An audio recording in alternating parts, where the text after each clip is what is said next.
Beauty is nature's coin. Must not be hoarded, but must be current. Ladies, gentlemen, and variations thereupon, this is Modern Escapism.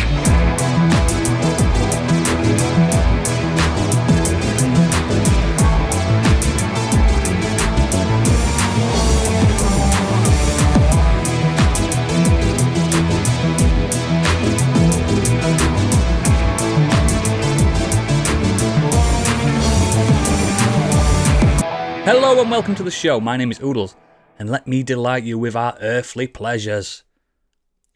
Deep in the misty mountains, upon ye northern face, the ocean meets the land, and there lies Gadget. A mine, they say. From the hell pit, hence she came, to wreak havoc and misery upon all mankind. It's Candy. That is such an accurate sum up of me, thank you. And from your granny's pantry, scoffing all the Tunnocks tea cakes, it's Biggie. Oh, yeah. It's going to help you win Stig, the war, isn't it, Biggie? Unfortunately, is not here tonight because he hates you all. And at least we don't have to be subject to his shitty movie reviews, yeah? So win-win. Yeah, fantastic. Win-win. Win-win. How is everyone? Yeah, I'm all right. All right. I haven't spoken in 2 weeks. I know, it's been like forever. Who even are you? I'm your real dad. Oh, no. I knew it. See, the similarities are uncanny. Yeah, didn't even question it, just accepted it straight away. I think any man could tell her that they're a real dad and she'd be like, Daddy? Daddy? Probably. I mean, they owe me a lot of pocket money, so... Is that how it works? Well, Oh, yeah, Get that out of Oodles. He's a Yorkshireman. He doesn't do pocket money. Pocket Listen, money, you've got to earn it, mate. If you're going to admit to being my dad, 40 years of pocket money. Oh, 40? I thought you were Yeah. 29. Oh, sorry, yeah, 29 years of pocket money. You're right. Plus like 11 gifts in interest. Yeah, Yeah. Or like loads of Lego or something. exactly. Yeah, anything. Just, you need to give me a gift, all right? That's what I'm saying. Yeah. Okay. Biggie, you all right, pal? Yeah, not too bad. Went out for a few beverages last night. And, Yes, lad. was, Feeling a bit tender. Yeah, just a little bit. But yeah, not too bad. But I we can tell started early and finished He's got early. a cup of so tea, look. He's got a cup of tea. I slept it off well. It was good. What time did you get in? Ridiculously, 8:30. But we started at 1:30. So. Oh, day sesh. 1:30 till 8:30. Fuck all that. Oh, I know, but I don't go out often, mate, so it was nice to do it. Yeah, it's all about that, isn't it? Seeing the boys is. Yes. Are they all well? Yes, all good. Watched the footy, bit of ruggers. Rugger. You don't watch rugby down south, do you? We all do. I I watch don't down understand it. I have no idea what happens in rugby. I thought it was a northern sport. I don't like Very it. I much got a- forced to play it when I was at school, so I hate the game. Speaking of sport, Gadget nearly killed a kid I did, yeah. That was outside St annoying. James's Park. No, not at St James's Park, at the Newcastle United training ground. Different place. Different place, same Just, pants. just for the context, so that people don't think I actually just went out and nearly killed a kid. The Newcastle United training ground is on a main road near where I live. And when the players are turning up to either do their training, or I assume they must have had an away game today if they were turning up early on a Sunday, they were driving in. The kids are all there trying to get selfies and get their shirts signed and whatever. They're fucking menaces, because they will sprint out into the road to get to one of these overblown Mercedes or whatever these overpaid 25-year-olds are driving to try and see their heroes. The problem is, they do that, they don't look. And I nearly fucking slammed into one today. Twats. Fucking nearly ruined my Sunday morning. So you're going Just back dodged next the Sunday with the Gryffindor. bull bars on. Try harder. Now the cow catcher. I want to launch the fuckers. This time you won't miss. I'm on the tune. Yeah. Speaking Ankle speaking slices of attached to the car wheels. Mad Max. Yeah. It's like Witness Mad me, Max of pet. Witness me, pet. Oh, what a lovely day. Speaking of lovely days, actually, do you know what I've been missing these past 2 weeks? Just like some kind of like news digest, and I can't think of who could do that other than Biggie's Breaking News.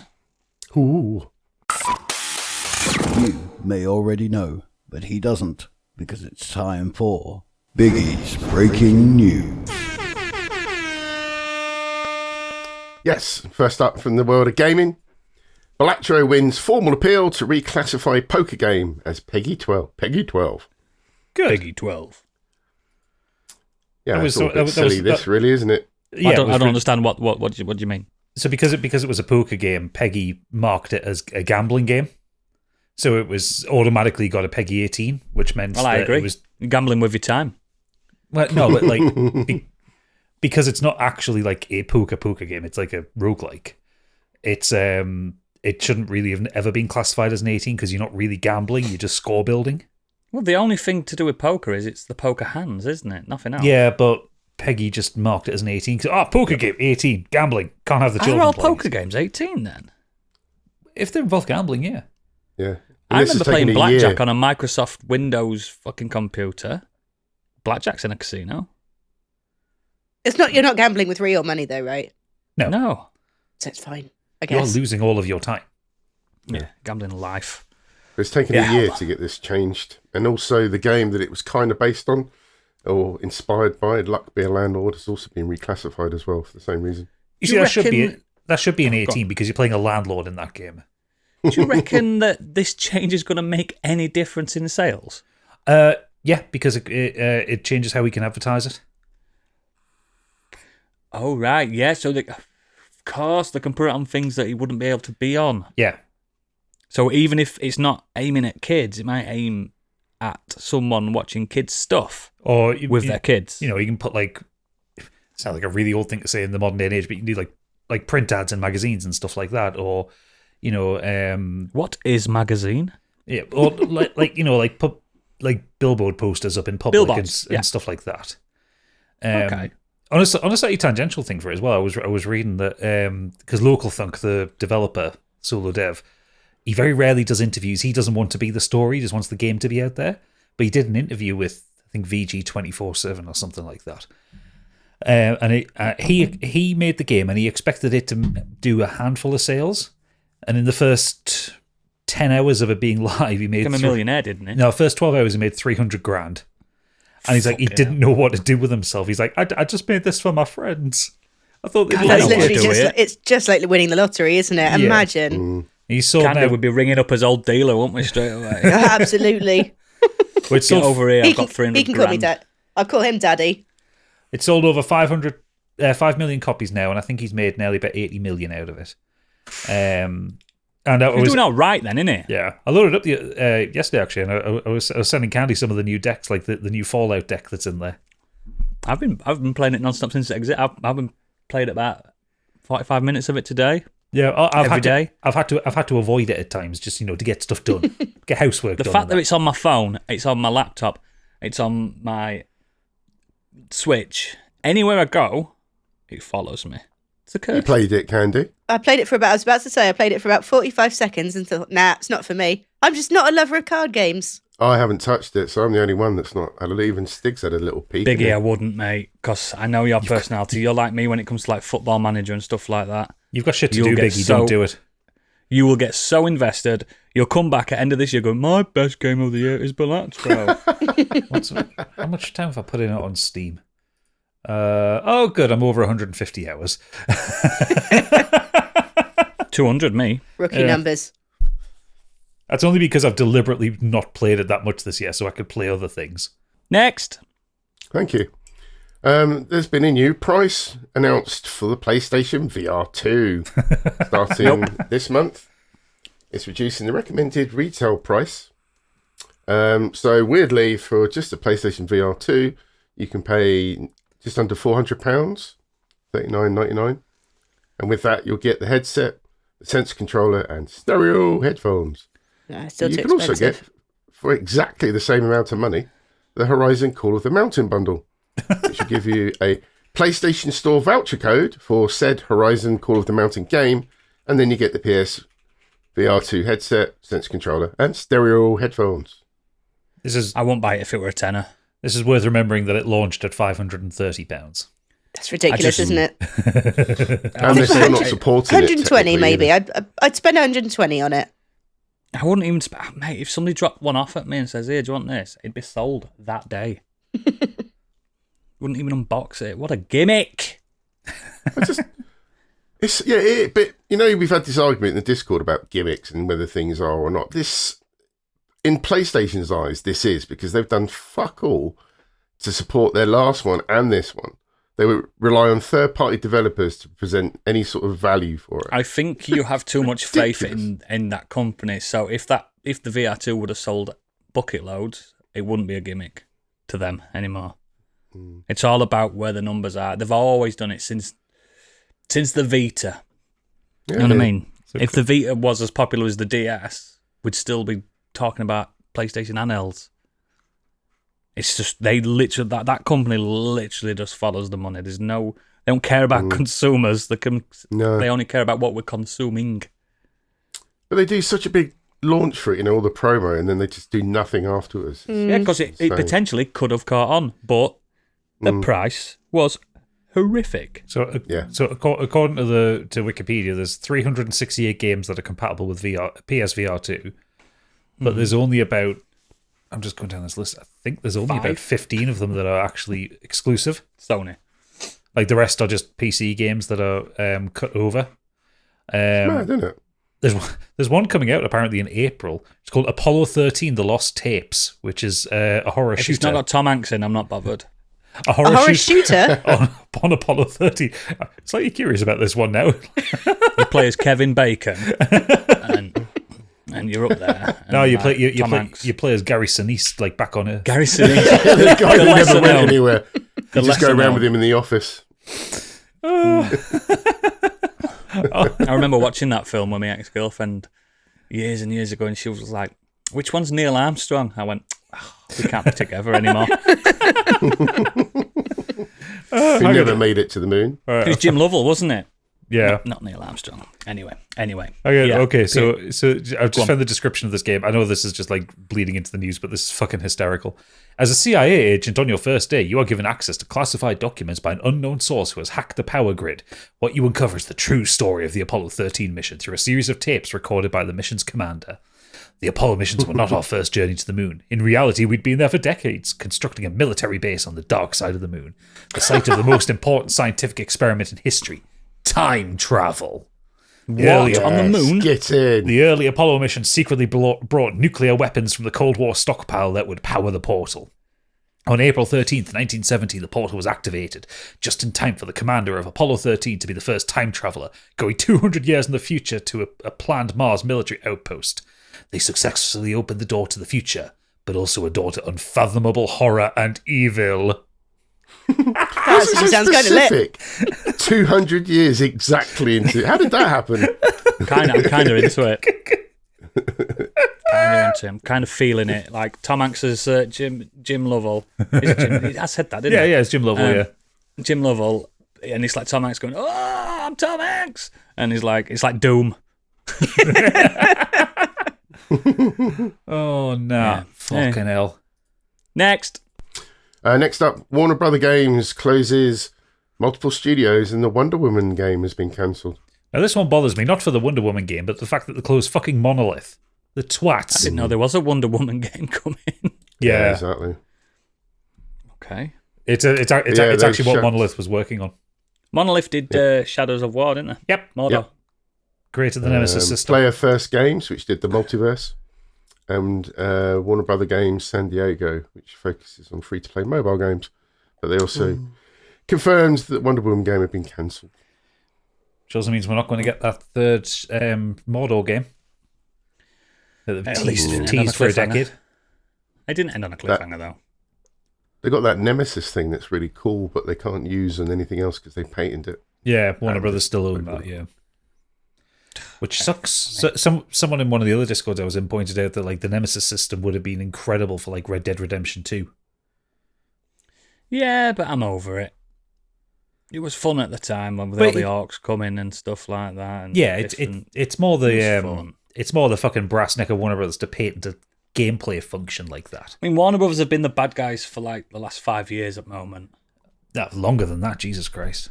They're just not good. Do you know what they've done with Looney Tunes? What? Have you seen recently? Well, not recently, in the past few years, they've done a Disney Vault type thing. Really? Fuck's sake. Yeah, locking fucking Bugs Bunny behind a paywall. Oh, no. Yeah, it's They're ridiculous. like fucking 70-year-old cartoons. They should be out of copyright by now. It should be Think, public wouldn't you? domain, shouldn't it? It's absolutely ridiculous. That Well, would explain why I There's haven't many seen... places you can watch Bugs Bunny if you want. Nearly every episode of all the originals are on YouTube for free. Hey, I sat and watched Duck Dodgers in the 24th and a half century entirely Love on it. TikTok the other day. Yeah, I literally love it. I just- love that people are doing that. I Because they're only like 12-minute episodes, aren't they? Yeah, I literally just stopped what I was doing and just watched the entire thing start to finish. God, I fucking love that cartoon.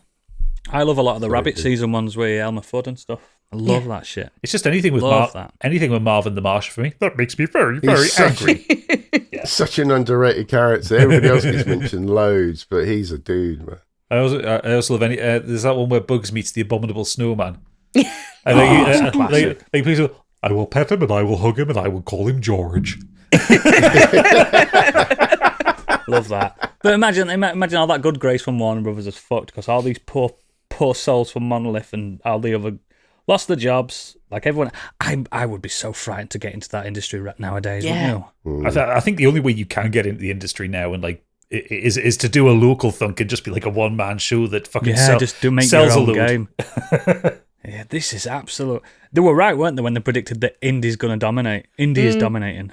Yeah, it's Absolutely. Yeah, absolutely. It's stopping a video game crash. Literally, it's saving Well, the it's industry. It's like Indian double A. Yeah, like the like double A scope. Like you, Couple of Remastered. million bound games. yeah, like like I mean, obviously we had a load of big games last year, but then you get like like Stalker 2 was made by like 150 people in Ukraine. Yeah. Czech Republic now. Life of P, or whatever it's Yeah, called. Lies of P, which is like Lies of 100 P, 120 people in Yeah. Korea? I can't remember whether it's Korea Something or, like that. or Yeah. Singapore. Games like that, and like really using the Unreal 5 engine and like building things up that Yeah. way. And And they're making them. They're knocking these games out pretty fast with that engine. yeah, and really really good development practices. Yeah, But, yeah. exactly. Ugh. It's saving the industry, literally. Well, everyone's trained on Unreal, aren't they? If you're going to go to college for video gaming, chances are You're doing Unreal is Unreal. what you're going to learn. Yeah. The Unreal or It's Unity. fucking No Unreal. one's doing C# anymore. No. No. Cool. Next. Streamer secures full combo for the most infamous Guitar Hero song at 200% speed. Clone Hero streamer and content creator Carney Jarrett has completed a full combo FC for Dragon Force's infamous Guitar Hero 3 song Through the Fire and Flames at 200% speed. Does any of that mean anything to you guys? Well, Absolutely. yeah. I mean, I It's a song. struggle. I used to play it on Expert. Back when my hands actually did what I wanted them to. I never managed to get. I don't think I ever finished that one. I don't know about Gadget. Me and Gadget can play instruments and guitars and stuff like that. I always found Guitar Hero harder. Guitar Hero. play than- Well, Guitar Hero was harder because like you're not playing the way you would play a guitar. You're not playing how your brain would work. Yeah, because you're hitting notes that are set on the path rather than the precise point where the note actually is. Yes. So, like, I could never get it, mate. I could never. I like the way you didn't include me in there between you two. Well, we about instruments. Never known you as a musician. I can't play anything. Oh, sorry. the I just wanted to be involved. I always found Guitar You're Hero involved. easier on songs that I'd never learned to play yet. Yeah. I know what you mean because you're not expecting anything, are you? Whereas like it took me fucking ages to get through the Fire and the Flames because I can actually play that on the guitar. Yeah, exactly. I mean, a lot of that song is all about effects and stuff, isn't it? And how you Herman Lee the fuck out your guitar Yeah, there's only about because four it picks bits. it up by its strings and stuff. Yeah, there's only about 4 bits of the solo you actually have to learn that people can recognise. The rest of it's just widdly widdly widdly noises. Yeah, you can do what you want, can't you? Not that I can play it to that degree. I'm not bigging that up. I'm just saying it's. I've always found it when we played Rock Band, I was always the drummer because I don't play drums. It's impressive the lad's done this, but it's also worth bearing in mind that he spent months getting to this point. Imagine if he used those skills on a woman. He's got the finger speed. That's what I'm saying. But props to him. Good on him if he can do it. 200% That's right, love. Fancy some speed. widdly, widdly, widdly. Also, fucking much as I love Through the Fire and the Flames, it's got to sound irritating for 3.5 minutes at twice the speed. Like Chipmunk's version. Yeah. I'll go with the morning and the night for the light. It's like that. I don't think it's anywhere near Dragon Force's best song either. Oh, no. It's one of their weakest ones, but it's the one that hit, didn't it? Yeah, of course it did, yeah. And also, as an achievement, it's not the coolest thing to announce No. to pick somebody up or something, is it? It's really not going to. Imagine going on a hinge date with somebody and saying, what have you done this week? Well, just broken a record. Oh, yeah, you're a record breaker. Yeah. I like to be humble about it. So, Through the Fire and the Flames, 200% speed on Guitar Hero, baby. And she's like, I'm just going to the toilet. Never seen it again. Yeah. Not that life's just about that, guys. I mean, accomplishment is an accomplishment. I'm proud I'd go of on a you. second date with him. I know you would. Right. You'd be like, oh my God, you play games? I've got a gamer bed. And then he'd be like, I'm just nipping to the toilet. Exactly. That's the man for me. Never seen again. Never seen again. Off to play Guitar Hero on his own. Oh, God, and they wonder why incels exist. Next. Curtis just shoved in a quick message to me, literally just now. Oh, is he allowed to shove stuff in the nose? Is this what's happening now? pays No, us. but you might be interested in this. The release he date pays for us, Death yeah. Stranding 2 is June the 26th this year. What? Fucking hell. Birthday What? game. This soon? Yeah, he This literally just I need messaged me. Gadget, in the, can you please I'm stop just the double checking. presses? Discord. We need to find this out. Yeah. Death Stranding 2 Kojima details won't just leak. announce something like that. So What was it announced on? That is live, people. There You're is hearing this on Kojima is probably literally at the minute doing his South by Southwest live stream. Of course he is. This is an article from Eurogame that was published a few hours ago because everything leaked. So On the Beach will cost £70 for the standard We edition, expect that. £230 for the collector's edition, and there'll be get that. several physical editions. Those details haven't come out. But yeah, I want one with the Higgs statue, the Higgs playing a guitar statue. Oh, that would be sweet. That's I what I want want. I want the Higgs guitar. Yeah, absolutely. Oh, I'm a bit excited now. I've gone warm. Yeah, June 26, 2025. Oh, he did that for my birthday. Cheers, Kojima. There's a new trailer out for it as well. Apparently, Fuck off. Can we stop this show? Epic Death Stranding 2 trailer reveals release date, new gameplay, and some serious Metal Gear vibes. Oh, I'm going to give that latest trailer a miss because I think Death Stranding 1, the final trailer that they did, the one that was about 10 minutes long, revealed Showed you the ending. everything. Showed you the ending, didn't it? Yeah. There is In context, that was the ending. there is a very hang on. This doesn't seem to be a spoiler. I can't remember which character this is, but Oodles, there are vibes here that I think you'll enjoy if you click on that image. Oh, God, he's making me click. Oh. He looks like Solid Snake. He does look like Solid Snake in that picture. Is it Higgs? Yeah. It's got that Troy Baker look to him. It looks like Troy Baker to me. Blonde hair. Hang on. I'll go over to YouTube and just see. I'm going to see how long the trailer is, so Candy can make a decision whether she needs to look at it. Anything longer than 4 minutes, I'm out. That's what she said at podcast as well when we were in bed with. 10 minutes 14. No. Wow. I'll watch that when this podcast is over. That's amazing. That's a Well hell of done, a Kurt. trailer. Kurt's just become the best news anchor on this Whoa. What? No, I'm not having that. No. So I'm just scrubbing through the video. I've got the sound off, so I'm not getting any spoilers. Graphics look Don't show me incredible. anything. Oh, God. Lots of people in red. Lots of packages being pulled. Really good water effects. Oh, Candy's coming. The Gotti. Shooting, driving. Weird people with tears. Goth woman. Oh, Masks. Put that on the box. Higgs with tattoos on his face. Oh, we're all fucked. Norman Reedus being angry. Yeah. Music. out. Woodkid and Ludwig Forsell. Oh, good. Good. Blocks. Lots of blocks. Shh. Stop live spoiling things for me. Lots of Candy, candles. we really need someone to clip of you or your face when you're doing the cross-eyed bit. Yeah, because your eyes are crossed. Oh. Boys. And one last thing, just to make Oodles have a bit of a moment. There's something in there, I don't know what it is. It's covered in goop, but it looks a little bit like Metal Gear Rex. Fuck off. He said other week that he's claiming it back, and that's all his post was. I'm claiming it back.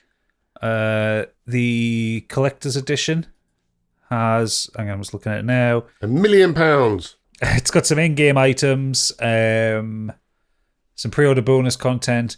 Comes with a 15-inch, it's just called Magellan Man statue. There's no baby Gina version of moves this. into your flat with you. There's also, it's not a physical edition of the game. You get a digital code for it. So, yeah. Pre-orders begin March 17th. Sorry, Wallet. It's going to be the game of the year. Fucking GTA 6, tech it, bitches. I'm not bothered. I have to fucking turn my PS5 on now. Jesus Christ. Yes, you will, baby. Rude. Oh, I'm going to Nice get to have- that limited edition. It's nice to have like a little first party game popping this soon. It's popping off. Cool. Next. Whew. Okay, so we're moving over to the film and TV. We had a little ceremony recently, not the one you're thinking of. This was the Oscars. May have heard of it. Yeah. Just a quick summary. Honora scooped the most honours with Conclave, The Brutalist, Wicked, and Emilia Perez took a few prizes as well. Anything you want to really discuss in this list? Obviously, Best Picture went to Honora. Yeah. I think surprised a lot of people. It's a shame someone on here is not really into movies like that. I know. I did Never find... mind. Oh, I should point out Best Actress and Director, I think, went Yeah. for that as well. I did find it funny the backlash Adrian Brody's had over his acceptance speech. Well, when he chucked chewing gum at his... Chuck chewing gum at his wife as he walked up on stage and then proceeded to talk for 5 minutes about how good he is. He's like, good, though. to I've the always point liked where- him as an actor. Yeah, Not but, my first rodeo. yeah. But the point, the orchestra starts playing and he just says, no. Really? Yeah, he just I kind tells of the like or- that. Tells the He's orchestra fucking to Adrian shut up. Brody, mate. He knows what he's earned a speech. Yeah, he's earned a speech. He's not earned 5 minutes of his own screen time. Does Oh, I love it when people get orchestrated off. And so, Speaking of which, while I've got the listeners, a bigger ceremony is happening in 2 weeks' time. A bigger ceremony. Wonder what it could be. Anyway, carry on. I liked Kieran Culkin's acceptance speech for A Real Pain. Yeah. Because he got Best Supporting Actor. And Very natural. very natural, and he embarrassed his wife again, which is really funny. I said he was going to have more babies, didn't he? Yeah, because he did that thing with the Emmys last year, and when she said to him when you win an Emmy, we'll have a third child, and then apparently after that she'd said when you win an Oscar we'll have 4 children, and so he says, you didn't remember that, but I did. Someone pointed out other day on Blue Sky, like, who'd have thunk it back in the 90s that the guy that pissed himself in Home Alone, pissed the bed, became better than Macaulay Culkin, and it's his brother. Yeah. He's the more successful actor now. The Best Director, Sean Baker for Honora, lads from Gateshead. He's a northern lad. Nice to see a Gateshead accent on the Oscars. Did he go, I'll read, thanks for the Oscars? Close enough. Best animated feature went to Flow. Did you watch that, Candy? In the I end? haven't watched it yet, no. None of us have watched fuck all, mate. Modern escapism. Do you know what puts me off is having to... Because there's no... Dialogue. There's no dialogue, that's the word I was looking for. So normally when I'm actually have watching, to as you know, watch I'm it. drawing. So I actually have to Yeah. watch it, yeah. I'm put off by that very reason as well, mate. I multitask Yeah. forever. It's the That's not ADHD watching power. a film properly, is it? What's the I don't point? care. I have not got time to watch films properly, sir. Directors and producers would be devastated to hear that people aren't watching what No, they I produce. only do it and for people are films I'm actually like, I'm doing not that something else interested instead of in. watching it. That's not the point.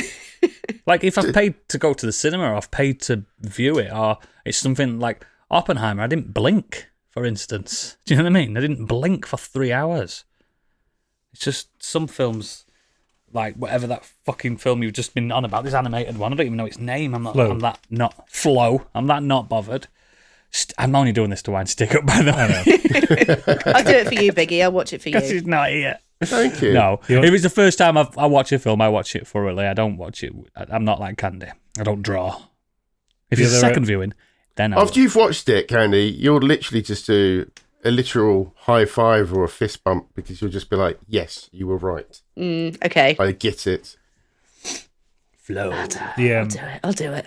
You'll love it as much as Blue-Eyed Samurai, Really? Arcane. Yes. Oh, Yeah, because it's fuck. action-packed. It's right up your street. And And it's it's cat. got a cat. as Yeah, its I need to main do it, don't I? I will. antagonist. It's all you need. Get a other, glass of wine, I get some snacks in, put my phone in the other room. Cuddle up with the cat. Yeah. Protagonist. Oh, The it's other- so hard. Which is I one- can't concentrate on anything, But you had a ever. brain. Which is the one where you're the antagonist, means you're the person, and the protagonist are the people that are attacking you. I can't remember. Yes. I'm having a brain. Yes. Yeah. The cat's the antagonist. He's The, that. the cat's the The protagonist. cat's the protagonist. Protagonist. Thank you. Yes. Antagonist It's are the been a long baddies. day. Thank you. When someone is antagonising you, they're doing your head That's in. what I thought. But if you know that thing, and you go in your head and you think, no, that doesn't sound right. Anyway, the only The other notable award that I found on there was best costume design for Wicked, and it's mostly because it's the first time a black man has won that award Oh, Good lad. in all the fucking 90 years or whatever of the Oscars. I really liked Wicked. I don't give a fuck. Wicked, I I thought mean, it was a great film. Wicked was fantastic, but especially like, the costume design was incredible. Yeah, really good. Really good. Cool. Speaking of Good old dude costumes, got in there. speaking the of best costumes, sound. I did enjoy Adam Sandler's outfit. I didn't enjoy Adam Sandler. His comfy basketball shorts and his nice soft sweater. I mean, it was clean. That was a sharp sweater. You don't think I you like- were worth $80 fucking million, would you? But that's the thing. Like, really rich people don't show it. Richest people I've ever met look like slobs. It's true. When Steve Jobs were alive, he just wore that same black turtleneck, didn't he? Yeah. He only had the one. He only had one. Couldn't find Yeah. it. Stank. Yeah, I liked Conan O'Brien as a host as well. Yes. He was very funny. and I like that. he kept taking the piss out of that one from Amelia Perez that kept sending all the Nazi hateful tweets. And he made a joke about Drake being a paedophile, which I thought was funny. He did. A minor. Cool. Next. Moon Knight has been cancelled. Marvel Next. has confirmed. Oh. I don't want to talk about it. It's sad. Yeah, that's a bummer. It's sad 'cause I That's like one of the show few a lot. Marvel things recently that I've actually really enjoyed. I liked it a lot. Which is weird because they are promoting a few weird things as well. Daredevil Born Again Season 2, which obviously Daredevil's not pretty weird. cool. And the new season, I think, is out now. I don't know if anyone's watched it here, but I'm eager to watch that. It's 2 episodes out Punisher. now. Yeah, The Punisher is having a one-off special. But then if they're going to cancel Moon Knight, they're now promoting Wonder Man Vision Quest. What the fuck's Wonder Man? Hey, Wonder Man's great. Never heard of it. Okay, never Wonder mind. Man. Stars Simon Williams, an actor and stuntman trying to make John it Wonderman. big in Hollywood, who will somehow find himself with superpowers. Yeah, Right, okay. Wonder Man can't be a serious one, though. It can't be. It's be a dafty. But yeah, Moon Knight probably just didn't hit like they wanted it to. Even though I thought it was really good. It does surprise me. It Everyone looked was talking about expensive, it. though, didn't it? It looked expensive. Yeah. Did not look cheap. It wasn't like Agents of S.H.I.E.L.D., was it? Which were like Agents of S.H.I.E.L.D. was very CSI cheap. Marvel. And Vision Quest is a spin-off from WandaVision, No way. obviously starring Paul as the Vision. Paul Bettany. Paul who? Biggie? Paul who? Bettany? Bettany. Paul Bettany. Matthew McConaughey. Cool. Your Friendly Neighborhood Spider-Man animated series, Season 2, has already been confirmed, and maybe we'll have a third. When's that out? And First well, season's the already first one's out. out now. All right. It's literally like a back to I'm basics so behind all that stuff now, mate. Spidey original series based on the original comics sort of vibe, apparently. Although apparently his voice is rubbish, what I heard. I don't know if that's true. Not watched it. Oh. I'm And Spider-Man. finally, X-Men 97 Season 2 is going to be coming out next year. Now we're talking. That's real shit. That's the real shit. Season 1 were great. Cool. Any more? Next? Whatever. John Lithgow confirms he will play Dumbledore in the Harry Potter series. It's going to define me for the last chapter of my life. I'll be about 87 years old at the wrap party, but I've said yes. I'm not I like John feeling it. Lithgow. He's No, I he's like a him. great actor. He'll be good in it. I'm just He was disappointed. good as Winston Churchill. He was. He's great in everything. I'm disappointed that it's not a Brit. I'm disappointed that it's not Stephen Fry specifically. Stephen Fry is Dumbledore. He would have been brilliant because he did all the audiobooks, so everyone knows his voice is the voice of Harry Potter narration. They've also cast McGonagall and Snape. Yeah, it's Papa Esidu as Snape. I didn't want to say his name because I couldn't, so I'm glad you did. Thank you. And Janet McTeer as McGonagall. I don't know these people. Well, the important thing to remember, if you were to look at the headlines, based on Google, I just Googled Snape casting, top stories, Daily Mail, angry Harry Potter fans hit out at HBO over casting of Severus Snape in TV show. GB News, Harry Potter's fume at blackwashing as HBO closing in on black actors. He's a very handsome man. He is a very But handsome what man. does it matter if he's black? Why does it matter? I think they are actually going to run into problems potentially when it's, the only teacher that Harry really hates, and Harry's It's the black one. and Harry's father, sort of pins him upside down, calls him poor, takes a piss out of him for being poor and ugly. And I think that might, me personally, I think any other character could have been a person of colour easily. I think Snape maybe not, but I'm not fucking fuming about GB it. News Candy. And I can understand that Snape's Alan Rickman's performance as Snape was phenomenal. It was second to none. You can't replicate that, so of course they're going to try and get as far away from it as possible. Yeah. Mr. Potter. We better bring that voice back, though. I'd be more upset about that. I hope he brings a West Indies accent just to fuck everyone off. I love that. Jennifer McTeer played Winston Churchill's wife Clementine in the HBO film Into the Storm. I know it. Papa Esidu starred as Kwame opposite Michael Cole in her BBC series I May Destroy You, which landed him Emmy and BAFTA nominations. That's the first thing I said to my wife when I met her. I may destroy. McTeer will next be seen in Mission Impossible: The Final Reckoning. I've been watching them soon. I'll be watching them. Esidu also was a BAFTA nominee for The Lazarus Project and did an arc on Black Doves. She's an award-nominated actor and people are moaning. Yeah, and starred opposite Saoirse Ronan in the movie The Outrun. Well, of course they're moaning. He's black. So? Snape had a black... Had black hair. Yeah. Who cares, man? Who cares? Who gives a fuck? Yeah, this is like a new generation's Harry Potter. This is not Harry Potter for you. Exactly.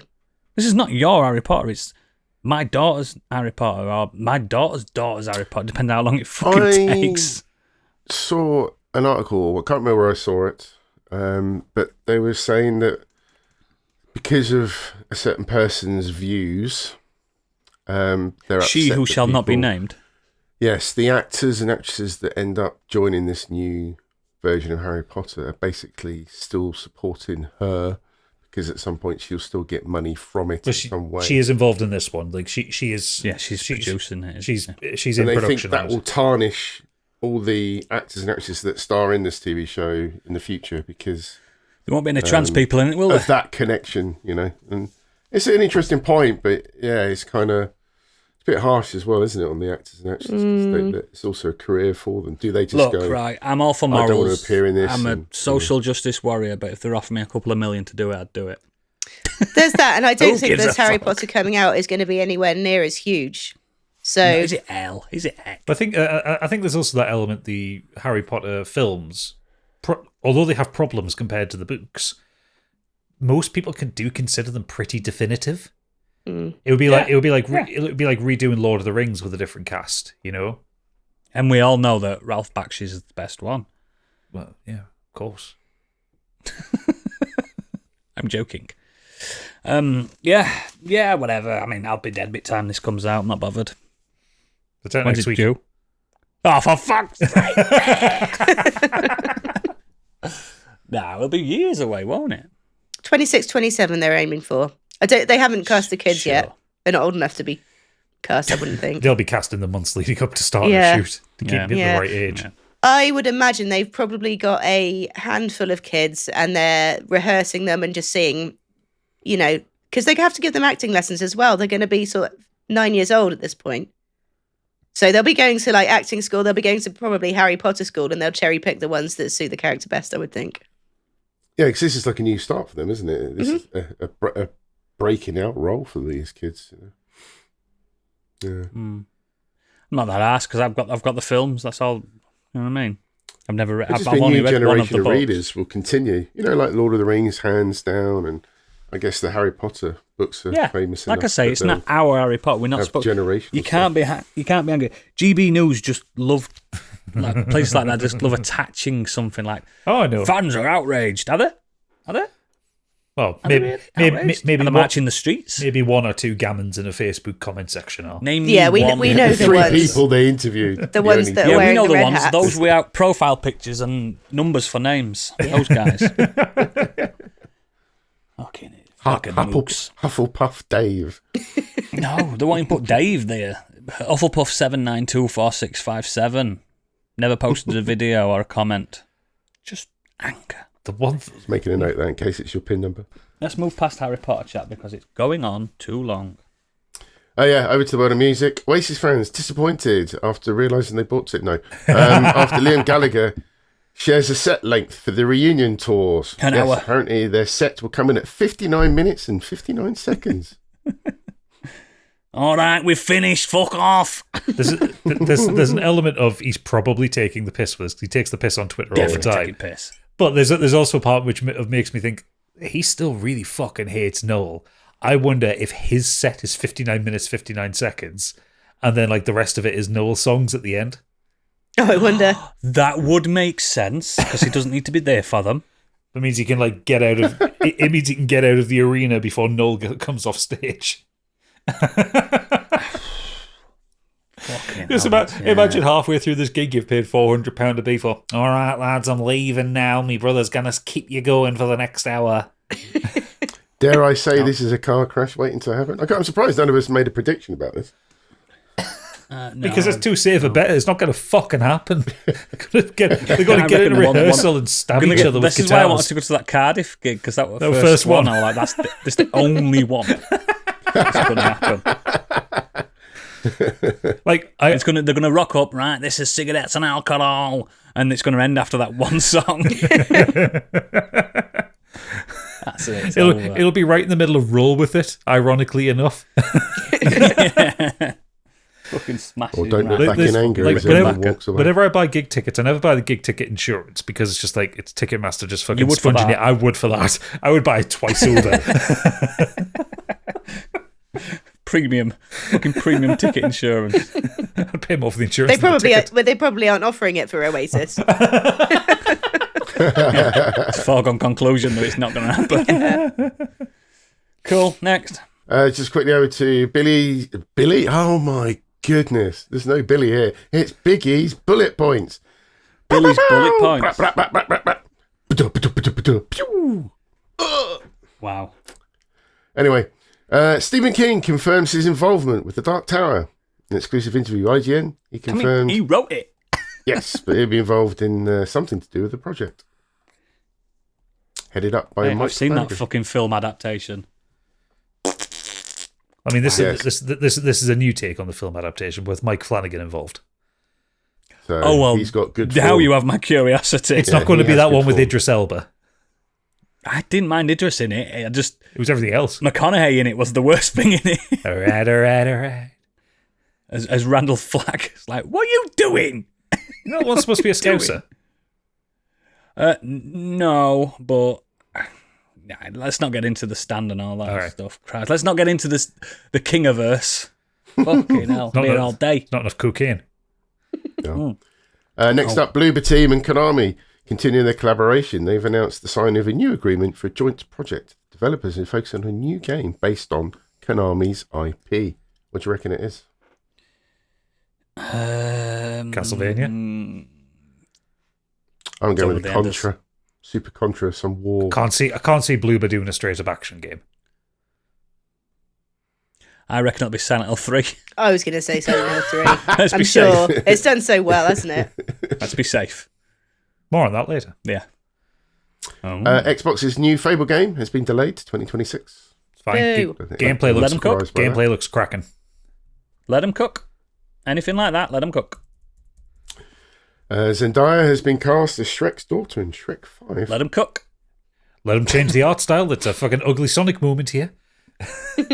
I don't know Shrek. I mean, has Shrek had previous kids and stuff? He has kids with Fiona after the second film, I think. Who the fuck's Fiona?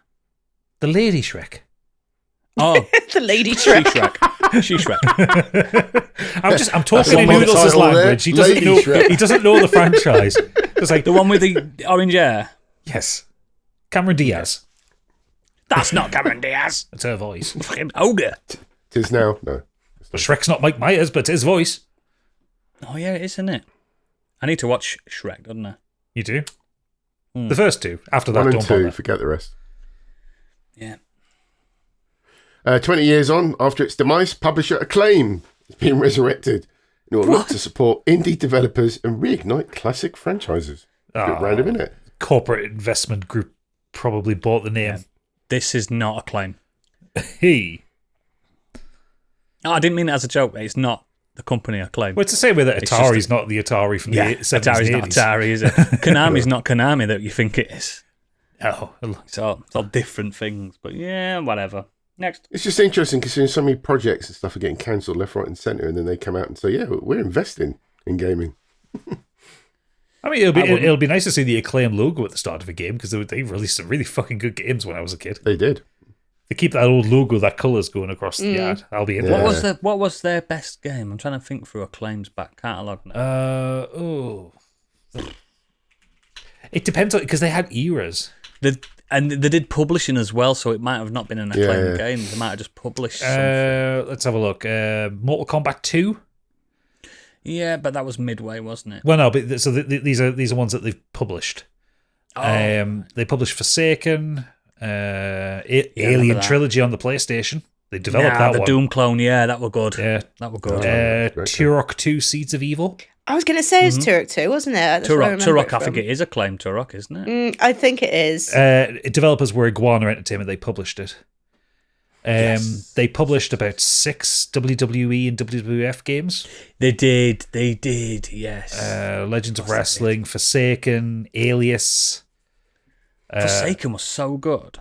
Oh, yeah, it was great. Mary-Kate and Ashley Crush Course. Loved that. Vex, fucking That hell. was Vex. the original Dark Souls, Mary Kate and Ashley Crash Course. Do you remember Vex Oodles?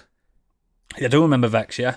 Yeah. No, they had their hands on like quite a lot of good ones. Armorines, I always Project got them Swarm. confused. Oh yeah, I used to get them. Marines was good. That was the original fucking Helldivers. That Yeah, but in first person. in first person. I always used to get them mixed up with Atari at that time in their life because when Atari was still making games and stuff. Yeah, there was like they were really big during the 90s. So Yeah. like PlayStation era. no, like SNES and Mega Drive time. So Oh yeah, way before that. so like 1993 was a huge year for them because they had WWF Royal Rumble and King of the Ring, the first Mortal Kombat on home systems, RoboCop 3, Yeah. Terminator 2 Judgment Day on the SNES and Mega Drive. Is that the gun shooter one? Or Yeah. the one the 2D action one. 2D action one. Yeah. And then the year after they had Mortal Kombat 2 and Which is a fucking great game. two Simpsons games. They did Rise of the Robots. They published, which was not a didn't good hate game. that like some people did. I didn't hate it like some people did. I rented it from Blockbusters. I kind of enjoyed it. So yeah, like they were big, and then when they got into the kind of the PlayStation age, they did a lot more with I'm Nintendo. sure they did I'm sure they published like Driver or something along those lines. Maybe not Driver, but maybe something that's- like that. I'm trying Or to- like one of the Alone in the Dark games, maybe. Or like Infogrames. I think that were Infogrames. Infogrames was Alone in the Dark. No, they didn't. They didn't do Driver, weirdly enough. But yeah, I have that as a memory that they did that. Yeah. Dead or Alive 2. They did There the Dead we or go. Alive games. Yeah. So yeah, loads of shit. Loads of shit. Shovelware. The Crazy Taxi, PlayStation 2 and GameCube ports. So yeah, like loads of stuff that when we were kids that we played a lot. Fucking hell, the Burnout games. The Criterion That's made the it. Burnout they brought in. That was a driving game. That's the big one. Yeah. Fucking hell. Fucking hell. So- right, next. Yeah, happy to see that logo back. Final one. Apex Legends and Titanfall Studio has reportedly cancelled an unannounced first-person shooter. If it was Titanfall 3, Titanfall I'm going 3. to smash things. I'm going That's to what it was, break Titanfall. stuff. I'll be well upset if it was. Cancelled it. BT will never return. Woe is me. Sad. Okay, but over to, 50-50 positive news. The weird world of the web. There's a run on The Cheese weird Naan. world of the web. Weird world web. Yes. It's been a long day. There's a run on Cheese Naan in Japan. And Monster Hunter Wilds is to blame. Automaton reports that fans of the hit PS5 game have been storming Nepalese restaurants right around the country after seeing a cutscene in the game which depicts the delicacy in obscene detail. For those who haven't played the title yet, as you progress through the campaign, you'll be invited to a meal in the village of Kunafa, where you'll be treated to a delicious plate of cheese naan. It's here that you're shown so much. the mouth-watering dish in all its glory: thick, creamy, melted cheese and beautiful baked naan. I just saw I the bet Candy screenshot. don't like it because it's just a utensil. It's just No, love cheesy a naan. receptacle for food. Chili Nah. cheese naan is god You don't tier. like a cheese naan, but you don't like pizza crust. No, because there's no cheese in no. a pizza crust. Yes, there is. If you No, want, and naan Yeah, is just so it's an soft and optional extra. delicious and garlicky, and it's just a receptacle for curry. it's so much more than that. I just saw a screenshot of that cheesy naan, and that was enough know to what I almost get make me from- order some. I might order some now Curry thinking house. about it. I get a bag, and you get 3 big cheese and garlic naans. Fuck me. Yeah, I love a cheese naan. Fuck me, so good. When it's steaming out of this Yeah. fucking foil bag that it's coming. And the cheese is all stringy. Look, I've just had a McDonald's and I'm still hungry. Because I've just had a McDonald's, I think. That's probably why I'm still hungry. Yeah, standard. Rip-off place. Okay, next up. Driver crashes in unsuccessful attempt to avoid duck. A Dunedin man's efforts to not hit a bird with his car failed spectacularly when he crashed into the wall and ran over a duck. Oh, poor duck. No. Senior Sergeant That's Anthony awful. Bond of Dunedin said police were called to Allendale Road on Saturday after a vehicle crashed into the wall. The 38-year-old man was driving alongside the road when a duck flew in front of him, blocking his vision. The man swerved to avoid driving into the duck. However, by doing so, he crashed. No injuries were reported to the man. However, a deceased duck was found at the scene. Oh, Poor duck. I love ducks. crispy pancake for dinner. That's not the same type of duck. Don't eat wild ducks. You do? Domesticated ducks. No, farm ducks you eat, not wild ducks. What? She thinks they're just picking fucking, what they call them? Mallards. Mallards off at fucking pond and just popping them in a pan. Don't work like that. You don't know that. I do know that. I'm pretty sure they're just regular ducks. They're not. Right, I can tell you a story, right? So I was in Hong Kong and we went to a Chinese restaurant and there was loads of us around a table and we said, we'll all have the duck. And how Very many nice. mallards were popping They, about? they brought this duck out and it was just a duck. It was a duck. It was a duck. It was cooked. It looked exactly like just a regular pond duck. Yeah, a cooked duck looks like any duck. It's like a cooked human looks like any type of human. It don't matter. A free Oh, I range love human. This, this Oh, is a just- bonus it candy, reminds me of man, a- this is. It reminds me of a story where, like, I've had very few driving lessons in my life, but I did have some when I was like 20. And I swerved out of the road for a cat. And I don't know if this is law or anything, but he told me that the instructor said if you do that in your test, you'll fail. Mm-hmm. Yeah. So you're just supposed to run a cat. I said to him, nah, man. Well, if there's nothing behind over. you, you can do an emergency stop. It's all about I don't it's think- all about safely responding to the situation. Unfortunately, sometimes if the heavy traffic, lots of things move Mate, past. Sometimes you have to hit I'd the have animal. gone into a double-decker bus like the Smiths if I had to. Telling you. To save a cat. Yeah. Fuck it, my life's forfeit. I just love that story I'm the about instructor. the guy trying to avoid the duck or a duck. He may have even killed a But different he duck. killed it anyway. But he Killed his just wife. crashed into a wall and killed said duck. Well, that's it. Let's move on to what we've been doing this past 2 weeks. And I want to hear from Candy. I watched a film. I No watched way. a film called Vivarium. It's not a new one. Came out 2019. It stars what's his face? What is his face? Hang on a minute. Jesse Eisenberg. It stars Jesse Eisenberg and Imogen Poots. Now, this is kind of a sci-fi. It's to give you a breakdown of the story. A young couple go to view a house. The estate agent is very insistent that they go and view that house then and there. They get there. The estate agent disappears. They're like, this is a little bit weird. And this guy's kind of weird to begin with. So off they go. Can't find their way out of their estate. Car runs out of juice. So they're stuck in this house, essentially. Things start to get a little bit weird. They notice food parcels start showing up to keep them alive. They've got everything taken care of. And then a baby one morning is in the box. They're tasked to look after this baby. Oh. And no, they didn't eat it. They're tasked to look after this baby, and it's growing at a rapid rate of knots. So it takes about 90 days for him to grow about 9 years, 10 years. What? Yeah, and it's just a kind of mystery sci-fi, which starts off pretty good. I've never even heard of it. I don't think it was received particularly well. I've seen it advertised on the... Yeah, Where did you say you saw it? Just come to Netflix. Was it Netflix? I think it was Netflix. No, I think I've seen it on Prime. I think it's advertised on, or Disney. It's Yeah, it might be Prime. It's going to be at Netflix and Prime. Anyway, I shoved it on. It looks cool. It looks interesting. And visually, it's very fucking cool. It's very liminal space. It's very backrooms, because you see this this housing estate, and everything is so sterile and cookie cutter.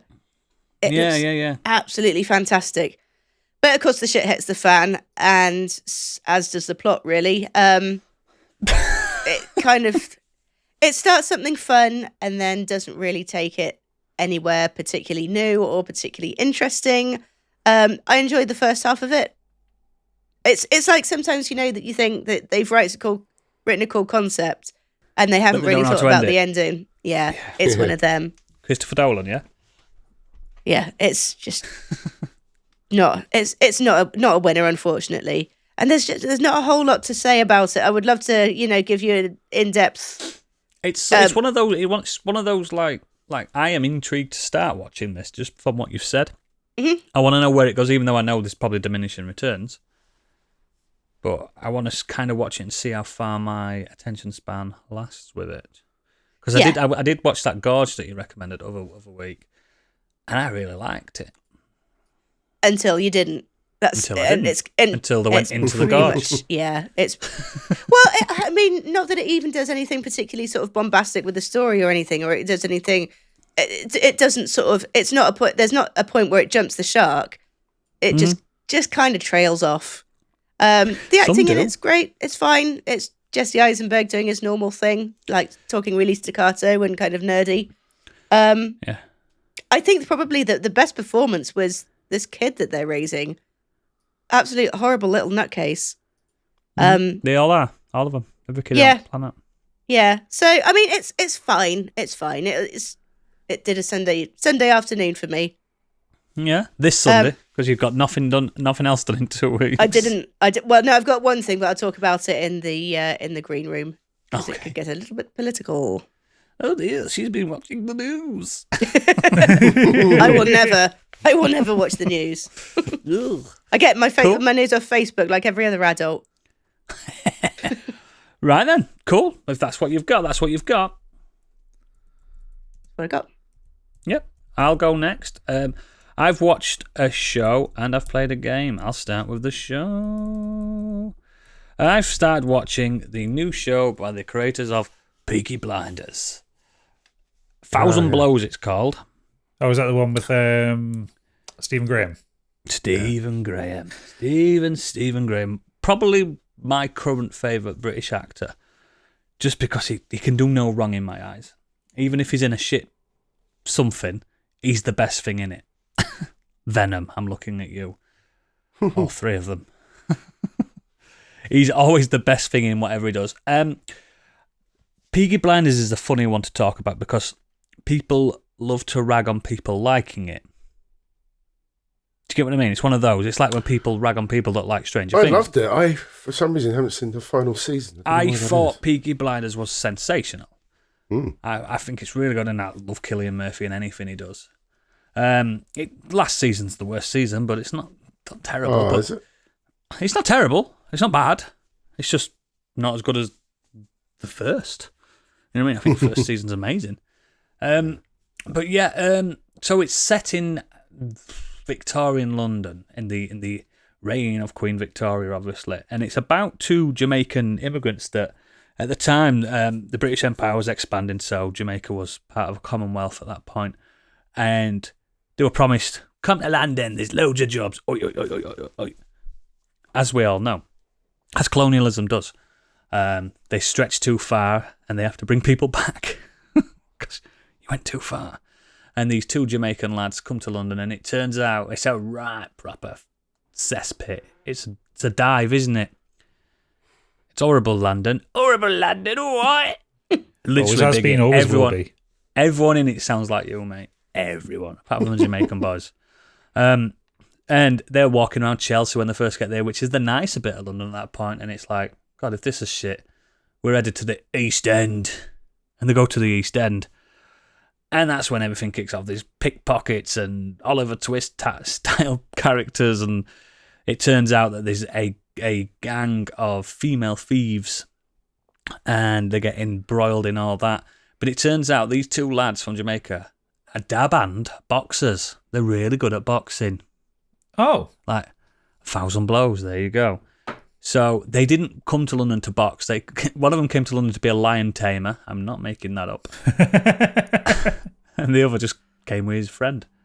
And they get embroiled in this gang, an underground gang of women that like anti-patriarchy women that rob from men and stuff like that, but they use their sexual guile to rob from men, as you can imagine. And these lads, they're a breath of fresh air in this neighbourhood. Like, fucking hell, we don't see many black folks around here, and these guys are confident and they're handy, they can knock someone out if they want, so they start getting used by these gangs and to do heists and stuff, and boxing, and that's where, what's his chuffing name? Stephen Graham's character comes in. He's the best boxer in the country. It's bare knuckle boxing, by the way. He's called Sugar, and these lads go up against him, but even though they like knock him out and he still like respects them and stuff like that, and I don't want to go any further into it, but it's just a really good period crime romp is the best way to describe it. If you liked Peaky Blinders and you got sick at Birmingham accent, you'll like this. So I think this is aimed at someone like you, Biggie, more than someone like Gadget. I don't think Gadget's the audience for this. Nah, It'd like it if there were like elves walking around and stuff as well. And punching horses. I don't think rude. I can't imagine you and Peaky Blinders getting on. To be honest, Gadget. I don't like Peaky Blinders. Pips watched it all, No. and I tried to watch it. One, the Birmingham accents annoyed me. Two, horrible. The story just annoyed the piss out of me. No fucking fighting. This is the problem with 1,000 Blows and Peaky Blinders. Peaky Blinders. It's all based on real accounts, so they can't go too crazy. But they're fictionalized versions of real accounts. The fictionalized versions, yeah, absolutely, yeah. They didn't all have amazing haircuts in the Peaky Blinders in real life, do you know what I mean? I'm also pretty sure that Enoch Powell was not involved with the Peaky Blinders at any point. Any point. Or the British Fascist Party. No. Yeah. But yeah, it's really good. I don't need to go into you know what to expect with this kind of show from the same people who made Peaky Blinders. But I recommend it. It's on Disney Plus. It's free. If you bank with Lloyd's, it's free. But really, really enjoyable. It's definitely something me and you could talk about, Biggie, though. It's definitely I'll jump on it soon, mate. Me and you can get nerdy over it because I love a period piece anyway. One for the dads. Romp. It's for dads. It's a dad show. But I've also been playing a game that I put off for probably nearly a year at this point. I can't remember when it came. It came out some point last year. A game that was laughed at and scoffed at and belittled. And I got this game for £15 at CEX. Yes, I went into CEX. You come out small Links Africa. He wasn't that. He's just a white monster everywhere. Candy has entered the room. Yeah, and I picked it up because I thought, fuck it, right? I got to get this out of my system. I've got to see if it's any good. If not, I'll bring it back. I played and completed in the last couple of weeks Star Wars Outlaws. Ooh. That's going for 15 quid. Bloody hell. Yeah. The fucker wants it. It's on sale digitally now, I think, not 15 quid though. Star Wars Outlaws. You all know what it is. It stars Kay Vess, the I don't know, what is she? She's like a Bounty hunter or something, she? no, she's not a bounty hunter. She's just a runner for syndicates. Yeah, she's a Han Solo. She's a smuggler, just a vagabond, a wise gal. You know what I mean? And she gets embroiled in the syndicates in these couple of planets, these 4 or 5 planets. The Hutts, we all know the Hutts. Crimson Dawn, you know the Green Giant. Crimson Dawn from Game of Thrones. She was in. No, not Green Giant. Also the Ashiga clan, which are like the Bugs, and the Pikes, which are the worst gang in my opinion. And basically, this game is, how do I put this without sounding too hyperbolic?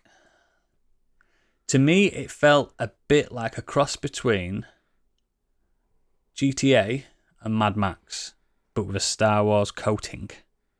That sounds pretty good to me. Yeah, are you saying that in a positive or a negative way? So, because with that description, you get GTA, which is a really dense narrative-based experience. Mad Max, you have this kind of broad open world thing where there is a narrative experience, but it's more mechanical. And how do those two mix? Is that like a good mix or a bad mix? So, I finished this game in about 20 or so hours. I loved it. I fucking loved it. I absolutely loved it. And I saw people hate on it, and I know it launched really badly, didn't it? It was buggy and a mess. Yeah, I think it's still a mess Obviously, on PC. I'm nearly a year later on PS5. I fucking loved it. This is a character-driven action open zone. Right, game. so not open world. It's not open world, it's an open zone. Where you have, after like the hour point, you've got freedom to get in your ship, do some aerial combat in space, fly to another planet, hyperdrive, and do missions on a different zone if you want. It's not linear. It's you do job. The basic loop is you've got all 4 of those syndicates, crime syndicates. You need to balance the power, and let's say you do a job for Crimson Dawn, and it's a job against the Hutts. Crimson Dawn are going to go up in your reputation is going to go up in their estimations, and it's going to go down in the Hutts. Now, on each planet, these crime syndicates own part of these, like there's areas where you can't go. If, let's say, the Hutts don't like you enough, you can't go there. You'll get shot down. You'll get killed. You know, like when you get 5-star wanted on GTA. Yeah. That'll happen. So you've got to kind of balance it. You think, I really do need to go into Hut's territory because they've got certain merchants that I need to speak to. I need to do some selling. I need to do some smuggling. So before I go there, if I do a few odd jobs for the Hutts without knocking any of the other clans' alignments, I can at least get it to where they're not going to shoot me on sight. And there's a lot of strategy to it that I didn't think you'd get in this kind of third person. I mean, you are on Tatooine. That's pretty third world. Is it one of those ones where you can kind of like talk your way out of problems? Like, can you fast talk effectively? Yeah. You can. She's a rogue, mate. She's a rogue, proper roguish. Kay Vess is the driving force in this game, and I fell in love with that character. She's brilliant. She's got a little character, little like alien creature called Nyx that does mechanical things for you. I mean, it's a shooting game as well. It's not lightsabers. It's a third-person shooter. So you've got blasters, you've got different kind of cannons and stuff like that, and vehicles. You've got speeders to bomb about in and stuff. I just really fucking liked it. Do you think having the Star Wars coat of paint on it was to its detriment, maybe? Like, if it had found its own audience, that were more into like strategy. This kind of game with the exact same mechanics could have been feudal Japan. It could have been war-torn France. It could have been any of those things. But because of the Star Wars coat of paint, people get critical, don't they, when it's not right? That's what I mean. And maybe something a more strategy-based game is not so it's much not strategy, their target. like I say. You've just got to be strategic on your approach to certain missions. Right. Like, technically, you can get every single clan to love you, and you can get every single clan to hate you, or you can get a nice. But I mean, however, whatever the clan level is, depends what ending you get as well. So there's a reason, and you get gifts from the clan, like you get new outfits, new blasters, new speed bikes, new paint for your ship, and. So, if you prefer one clan to the other, like, I hate the Pikes. I'm an anti-Pike person. I don't like them. They're the least favourite clan. They're horrible. They deal in a lot of human smuggling. Quick money, good, easy money, but morally bankrupt, in my opinion. Huts are slave traders. Do you know what I mean? It depends where you want to go. Crimson Dawn seem to be more about fraud with, like, credits and stuff. And Ashiga, they are... the parallel to like feudal Japan, like they look like samurai bugs in samurai armor. They've not made them up for. They exist in the Star Wars lore and stuff. But yeah, it's set in the time between. So Darth Vader exists. He's not an antagonist or anything, but he exists. But the Star Destroyer, the Death Star, doesn't exist. So you get what I mean between episode 3 and 4. Yeah. So the Stormtroopers have just got the new helmets because you see some of the older helmets, you know, when they were clone troopers. Aye. Yeah. And Jedis are a thing of the past kind of thing. That's the thing, they can't go too far away from it, can they? Otherwise people go, it doesn't feel like Star Wars. But thing is, like, you go to Tatooine, you go to Mos Eisley, you go to the same cantina that the lads are playing. Are they still playing that? No, you can make them. You can make them. They've play got a big contract there. You can make them play it, but there's different things as well. But obviously, there's no Skywalkers. There's none of this. There's none of that. Like, good. You're against syndicates. There's the Empire are there. They call them imps. Obviously, Imperials. Yeah, they're there, but they're the police. So you know what I mean? Because you're in the Outer Rim as well. So there's not that much Empire-ness to it. It's linked to Star Wars, but it isn't drowning in Star Wars. It's not drowning in Star. That's a good way of doing it. Like, there's loads of... Like I said, you can get in your ship, fly off, do some space. Just because a lot of stuff's on planet. There's space stations, there's space you could dock in and see if their merchants have got anything you can trade and stuff like that. It's really fucking good, guys. I'm not doing it justice by my discussion, but it's really fucking good. Made a more compelling case than anyone I've heard. Yeah, I think it's because when it came out, it was buggy. It was a mess. People were falling through the scenery and stuff like that, and that's just not the case anymore. It's a really good, like, 20-hour-ish campaign. You can make it longer if you want to 100% it out. It had quite a long development time for what I remember, and the initial trailers looked quite stunning, and then when the actual game footage came out, it didn't look as good, did it? Dropped in quality. It looks great. It looks great. It's on the same par as like Jedi Survivor, looking wise. That's cool. I mean, it's just exactly what you want. Nothing's crazy. It's not stylized. It's just Star Wars. But the characters are really good. Like, the main story beat is you're trying to do the biggest heist the galaxy's ever seen. So you're getting these different. You're building a crew from different syndicates, and I'm not sure because I've only done one playthrough. I think you can get different people for your crew, and it brings a different ending to and stuff. You know what I mean? There's reasons to play it, and that's what the GTA-ness comes through. Like, it's kind of open zones. You can bomb about on speeder bikes and stuff, but you're still amassing to do a big heist, which you do on the last GTA, don't you? I just really, really liked it. I might be alone on this, but it gave me Mad Max vibes. It gave me a reason to want to be in this worlds, should I say. I thought it was fantastic. And I really, really recommend it if you can get it cheap. Absolutely. And again, I love a strong female protagonist, and she is badass. And she's rocking that 80s haircut. Nice. Yeah. I recommend it please, listeners, let me know if you've played it. I fucking loved it, man. And it shocked me. I just did it on a whim. But yeah, that's me. Star Wars Outlaws and Thousand Blows. Gadget? So a few things. I did another little robot boy this week. So I did steal his. Gadget's into Gunpla, everybody. Only the Armored Core ones. I think it's fun. That's where it starts. He's in a niche of a niche. Yeah. It's because I loved Armored Core 6 so much. His new name is Danish. Is that a quiche? That was fun together. A little more fiddly than the first one, but no, I enjoyed it. What size are they, mate? What size are they? Show me again. So they fit in your hand. They're bigger than SDs, aren't they? Yeah. For the listeners, folks, they're comparing Robots. Comparing robots. But don't you do that? I mean, you won't be able to see too well over the camera, but they are really detailed. They're lovely. Like That looks like a fiddly boy to create. he was a fiddly boy, and actually, you can't really see that. I did break. You fucked it up, didn't you? I broke one of the leg pieces. You can see there on his thigh. Yeah, you fucked it up. I've got to glue it back on. I've still got the piece, but yeah, I broke it. Yeah. But yeah, so did that. Couple of things. So I've done a game and a film. Game. I'm not going too detailed into this one because I'm saving for a YouTube video. Oh, also my latest YouTube video is out. Go look for that if you like 9 Souls. 3 hours 10 minutes. That one. Fucking hell. Look for Gadget on Gaming on YouTube. See, Candy, you've got to self promote. I know, I'm too embarrassed to, though.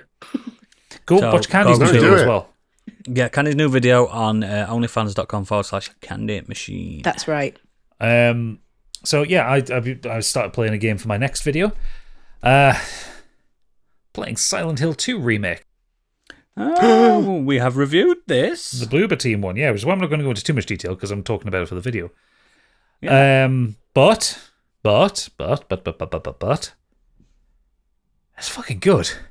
The noise. Bloober Team are not on the blacklist anymore, I are was they? going to say, Bloober did it. They surprised us all. Yeah, You son of a bitch, you did it. yeah. You son of a bitch. What I will say is it's so far for me. I'm only about halfway through it. I've just reached the hospital. You're not halfway through it yet.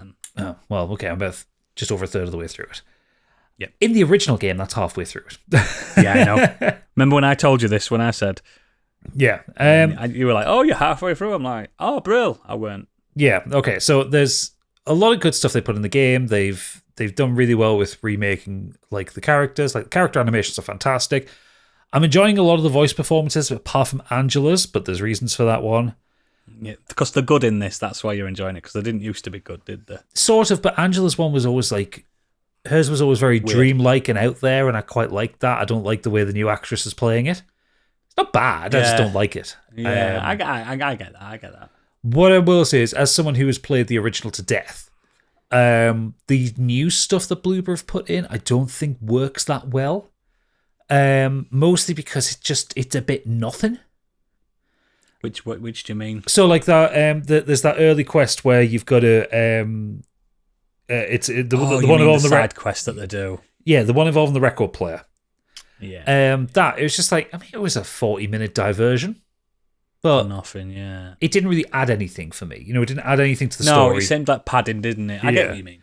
And I don't like these little kind of combat corridors that they do where the wind kicks up and you've suddenly got a load of enemies to deal with. Yeah, they weren't in the original. They weren't in the original. I don't think they really add anything. You get a lot more ammo and stuff in this, don't you? Lot more ammo, a lot more health drinks. Like I'm fucking swimming in health drinks at the minute. Yeah, mate. When I ended it, I had like 40. What I will say is the stuff that they've remade from the original game is excellent. Like the Woodside and Blue, whatever it is, apartments, fucking brilliant. Yeah, the Woodside Apartments is frightening. Well, the Woodside Apartments itself isn't so bad, but it's when you go to the other world and you go to like the second apartment building, and that's fucking scary. There's that moment where you go when you meet Angela in the other world, and as you walk towards the door, you hear her whispering through your headphones, and it fucking put the shits up me. Like proper. Only if you've got headphones on. I won't play that game with fucking headphones on. The sound design is incredible. I really like the kind of reintroduction of Pyramid Head. Is this got? So I haven't played these games like since they originally came out. So Silent Hill 1 was the one with all the fog. Silent Hill 2 also got fog because now they don't need the fog because it So- was covering stuff they couldn't show. But now Yeah, so they could use it for atmospherics now, can't they? Yeah, so the fog in the first Silent Hill was basically hiding the pop-in on the PlayStation. The PlayStation had terrible draw distance. So they kept it for the second one. Yeah, but what people like, it wasn't like a conscious decision. It was just something that it was like a mechanical limitation. Body Harvest on the N64 did the same fucking thing. Body Harvest didn't get praised for this. But Silent Hill got a lot of praise for it, so they think, okay, well, let's keep this as a visual style for the second game. Thematically as well, didn't it? Yeah. I say the sound design's really good, music's really good, voice acting is generally good, the graphics are fucking incredible. I really like the redesigned Maria. I will eat humble pie. So far, this is like an 8 out of 10 game for me. I'm really enjoying it. I like it a lot. It's great. It's great. I loved it. And it's running really well on PC. Apart from it does the cardinal sin. The game runs at a smooth, buttery 60 frames a second, but the cutscenes are at under 30. Fucking annoys the piss out of me. There's a lot of cutscenes in it. There are a lot of cutscenes. Yeah. So yeah, I'm going to, after we finish recording, I'm going to do a bit more of the hospital before I get to the other world. I'm not doing the other world bit of the hospital at night. Fuck that. Awful. they had a new. I'm not going to spoil it, but they had a new puzzle in that got me like, what? It wrapped my head. Oh. So maybe you'll do it better than I do. They can also get fucked on the puzzle in the motel for the safe key. Fucking 0451. Fuck off. Yeah. You haven't earned that, Bloober. Yeah. Anyway, main thing. I guessed it. Yeah. Well, I got the clue. I was like reading it. I was like, oh, fuck off. Main thing I've watched, because we don't have cinema guy, I've been to the cinema. I'm pulling in double duty to cover for Stig because he's not here. Do you have the Dobles? No, I didn't go to that cinema. Went to an Odeon. He only gets a coffee when he goes anyway. I do, yeah. But I went to Odeon because I wanted to see this in IMAX because I went to see Mickey 17. Oh, cool. So if you remember a couple of years ago, I gushed significantly on Mickey 7 by Edward Ashton, and this is the film version of it. Directed by Bong Joon-ho and starring Robert Pattinson, many Robert Pattinsons, Naomi Aki, Stephen Wen, Toni Collette and Mark Ruffalo. It's a pretty stacked cast. This covers, very much like the book, Mickey Barnes, who is a perpetual fuck-up and escapes from his shitty life as an expendable on a colony mission to the planet Niflheim. An expendable is a person who gets sent out to do all the dangerous jobs and then gets cloned when he inevitably gets killed. Unlike Mickey 7, there are 17 of him. He gets an extra 10 deaths in this one. The film starts... The film has changed a fair few things from the book, but it still maintains it's a comedy. They've changed some of the characters around. They've expanded some characters, added some new ones, and kind of just shuffled the story around. It's basically the same as the book, but there's some pretty big changes that I think work in its favour. It's one of those ones where, a little bit like Silo, where the changes make sense when you see it transferred to the screen. Right. Mickey is no longer running away from a bad drug deal, or rather bad drug dealers. He's running away from a really bad investment that his friend Timo, played by Stephen Wen, got him into to start a shop selling macarons because they'll sell better than cheeseburgers, was Timo's idea on it. And so they get money from a loan shark, and so they don't get chainsawed up with an electric chainsaw. Standard. What a random change. Yeah, the chainsaw as well is because the electric chainsaw has a speaker on top with the chainsaw sound, which is just a really fun detail I love. But to avoid the loan shark, that's where they sign up to it.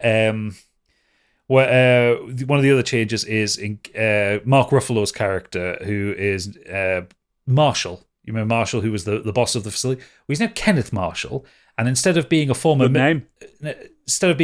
military man who's kind of press ganged into this, he's a former disgraced congressman who was a congressman for 2 terms and failed to get re-election, and got in with a rather skeevy hyper evangelical church, and has somehow become the leader of this colony mission. But he has a kind of rabid fan base. And Mark Ruffalo is giving Trump mixed with Elon Musk. But he's wearing the biggest fake teeth, so he's got a little bit of a lisp to it as well. But he's this kind of monstrous egomaniac, needs the attention, and all the while he's got this kind of this guy from the church, this kind of religious handler behind him, just whispering in his ear, no, Mr. Marshall, this is what you should be doing. You should be happy about this. This is a great moment for us and the church and the company, that kind of thing. It really leans onto the anti-capitalism thing that the book hints at, but Bong Joon-ho has just gone really deep in on it. The Mickey Barnes is interesting the way Robert Pattinson's playing it, because so obviously the story in the book is Mickey crashes through the ice and is left for dead, and these alien creatures on the planet that are called creepers, who he thinks should be hostile, actually rescue him, and he walks back through the snow, gets back to the base, and when he gets into bed, he realizes that he's already been replicated, and there is now a Mickey 8 or a Mickey 18. The way Robert Pattinson's playing it, he is not playing the same character twice. He is playing two different characters for this to make it visually different. When Mickey 17 and 18 are stood next to each other, they stand differently. They sound different. Robert Pattinson himself has said he's playing them like Ren and Stimpy. So Mickey 17 he's got this kind of really small voice. He's quite squirrely. He's real fuck up. He's nervous about everything. He just gets on with it. Where Mickey 18 is like more confident, more aggressive, and actually comes like he starts off like actively wanting to kill 17, but then ends up kind of feeling very protective over him. It's fucking brilliant. It's so good. It's Bong Joon-ho kind of at his best. It is silly. It is very funny at times, but then it also kind of delves into some horror stuff as well. There's kind of real drama. He does horror well, actually, doesn't he? Like the more horrific moments of Parasite. But he does it in the same scene. He can have a scene where just line to line, it's comedy, it's disgusting drama, it's scary. I think because Toni Collette plays Kenneth's wife, who's a new character for this film. Oh, you got Biggie then. She's unhinged. She's really fucking creepy. In a really, really Which she can do well too. Yeah, which she can do well. But she does it in this really, really earnest way. Like this kind of, if you think of those kind of fucking weird MAGA Republican women, she's kind of like that. Kind of very disconnected from the rest of people. Believes being civilized is all about having the right sauce on your meal, and that becomes this kind of running theme throughout, that she's just making sauces constantly. Special effects are fantastic. Everything's said about the sound is great. Music is great. It's a really good high budget, high concept science fiction film done really well. And Robert Pattinson's got to win some awards for this one because he is incredible playing two Mickeys at the same time. Unfortunately, they'll forget about it by the time I know when it's come along. I know, but I really, really loved it. I very nearly, it was in the basket. I nearly got the audiobook for Mickey 7. I would really recommend it. Then I saw Stephen Fry's Odyssey was available. I went, no, bye. We'll get Mickey 7 next because it's a quick. It's in my basket still. It's a quick listen. Like it's not a long book. Yeah, it was like 6-7 hours, I think. Yeah, but does the film follow the book like quite accurately, or does it go off and do? No, he's already told us it goes off differently. It goes off. No, but I mean in the sense of how close it follows. The actual functional core narrative is pretty similar. In the book, there's like moments where like the creepers kind of attack the base and like actually kill people. That doesn't happen in the film.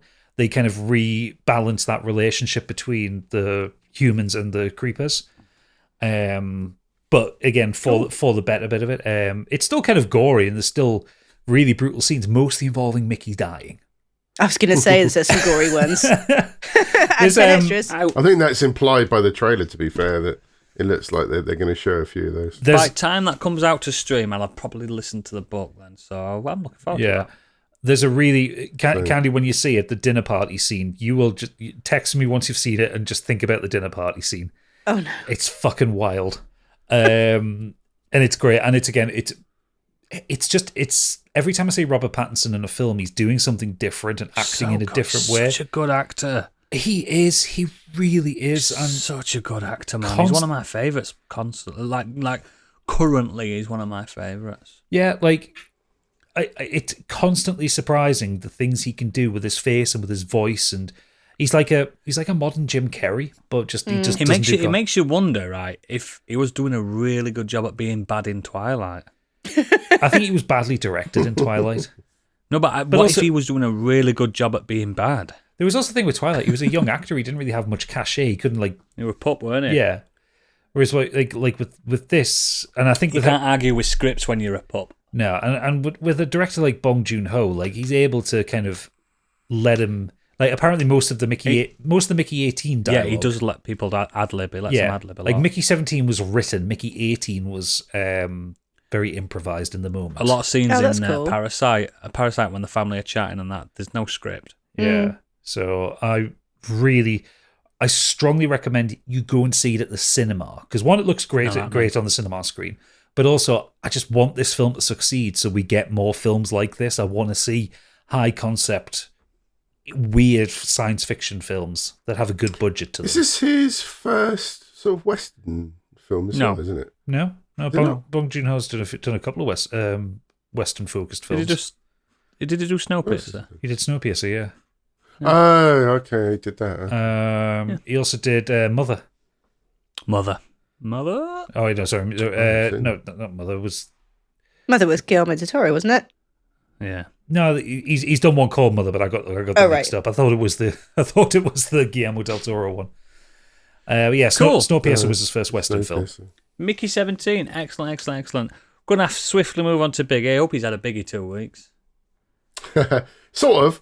Good. Just very quickly, Never lets me down. I've started a Succession rewatch with the missus. Let's not talk about that. She's loving it. But yeah, I'm really enjoying the fact that I know what's coming up and enjoying it for that reason. I'm getting more into the roles because it's just nice knowing where this whole thing goes. It's really cool. Do recommend a second rewatch of that. Finished Paradise. Really enjoyed that series in the end. Looking forward to its announced second season when that comes out. The two things I did watch, Win or Lose, which is a new animated series by Pixar on Disney+. It's cool. It basically follows a co-ed middle school softball team called the Pickles, and in the week leading up to the big championship game. And then each episode, at the moment it's currently 6 on Wednesday, it goes up to 8, and I think that's probably where it stops. And each episode has a different viewpoint of the same event that you see from the very first episode. So each episode, different character, all set in somewhere in that story at some point. And that's a good idea. It's like the job of the aristocrats, isn't it? And then you have this sort of inside-out link as well, where each character will have an issue, whether it's like pride, jealousy, fear, implemented in throughout the storyline. And the visuals are fantastic. It doesn't, if you've seen any trailers or pictures of it, it has a general art style, but as it's telling the stories of each character, the animation goes off in all weird different ways as well, which is cool. I haven't even heard of it. But yeah, I like it. My daughter's been watching it with us and she loves it. It's 6+ onwards, so it's obviously set for her age. She's 7, so she's enjoying it. As an adult, there's obviously stuff in it that'll make you chuckle as well. It's not their best work, don't get me wrong, but as a general crowd pleaser, if you want to call it that, yeah, I think it's good. It's good fun. Just very quickly, the only other thing I wanted to mention was I watched the Doubters to Believers, the Liverpool FC documentary. That's not going on pod art, pal. Which I have really been waiting to see because I'm a Liverpool fan. It's not a massive deep dive into football or how the club is run, all this kind of stuff. It's like if you've seen a football documentary, you've probably seen them all. For Candace's an expert. She watched Wrexham FC. Mm-hmm. Welcome to Wrexham, whatever it's called. A non-Liverpool fan, you probably wouldn't get much out of this. No. But it is nice to see, because this obviously covered last season, and it sort of went really quiet about what was happening with this documentary, because Liverpool were in all 4 competitions when this sort of thing was announced. By the end of it, we walked away with just 1 trophy. But what I do like is the fact that it talks to some of the players, because the documentary does cover more about Klopp and his final season, and then it goes back, it jumps, there's a time jump, where they talk about how he first got into football, his first successful reign as a manager and all this kind of stuff, and then it goes back to present, back and jumps a lot like that. And then talks to some of the younger players about the influence from him, which was nice. There's one really uncomfortable part of it where one of the players, Harvey Elliott, young lad, he has a dad who is one of those living the dream through his son kind of dads. And the intention was probably to make him seem like a loving dad, but the way it's edited, he comes across a bit of a dick. You will score a goal, won't you, son? Or you're not coming home. Yeah, like after a game, he'll sit his son down immediately. He goes, right, let's go and have a look through your performance of the match, and like probably criticising and all this kind of stuff. You know, that's the plot there's a for lot of that. FIFA story mode, don't you? Remember that FIFA story mode that came out? It was also the plot for Goal. Bend it like Beckham. No, Goal. Do you remember the one? Was it based in Newcastle? Goal. That trilogy or something, wasn't it? Yeah. You better fucking win, son.